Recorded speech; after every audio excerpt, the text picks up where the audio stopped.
Well, welcome. In this blog, I want to talk about risk acceptance, or the acceptance of risk as a treatment strategy. Too many organisations that I deal with are very, very quick to jump on and say, well, we actually have to treat this particular risk. The question that you need to ask is, well, do I? And some of the reasons that we need to go through in terms of asking that question as to whether we're going to treat or accept a risk are going to be fundamental to us coming to that decision. So the first question we ask is that risk at a level that we are comfortable with as an organisation? Does it fit within our risk appetite? Does it fit within, what we are willing to accept?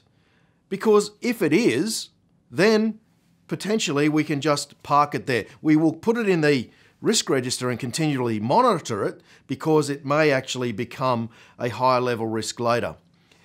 There are also risks that are going to be above our risk appetite that we simply cannot do anything else about.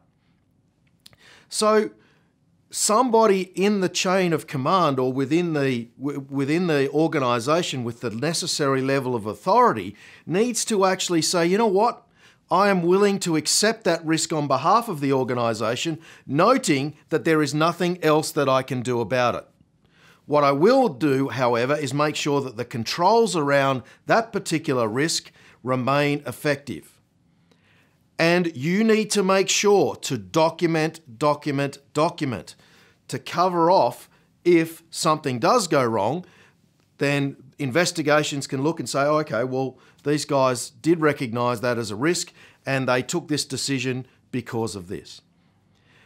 There are also instances where the control of that particular risk in terms of what would cause it to occur are completely out of your capabilities. And you may not actually be able to do anything about the consequences either. So you're stuck in this situation where this particular event that you have no way of stopping and no way of treating or reducing the consequences if it does occur could impact on you. Once again, we need to record it and understand, what are those controls that we do have in place and make sure that we've captured all of the essence around that particular risk. And finally, it may not be cost effective to actually treat the risk. And we've talked a little bit before about cost effectiveness of treatments in that it's not always about cost. We need to take into consideration things around, well, what's the safety impact? What's the reputation impact? What's the compliance impact? But what we can do is once we have all of that information, look at what it would cost to treat that particular risk. And it might be that you're going to spend $500,000 to potentially save $1 million. And in that case, it's not cost effective.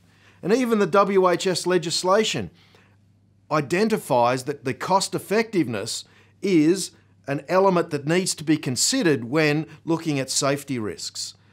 So, in summary then, when you're looking at your decisions around treatment, don't always jump to, oh, well, we need to treat this. We need to ask ourselves the question, is it cost effective? Is it inside of our control?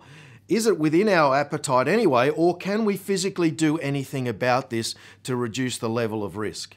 If not, then risk acceptance is a valid risk treatment strategy. So that's all I've got for this blog, and as always, let's be careful out there.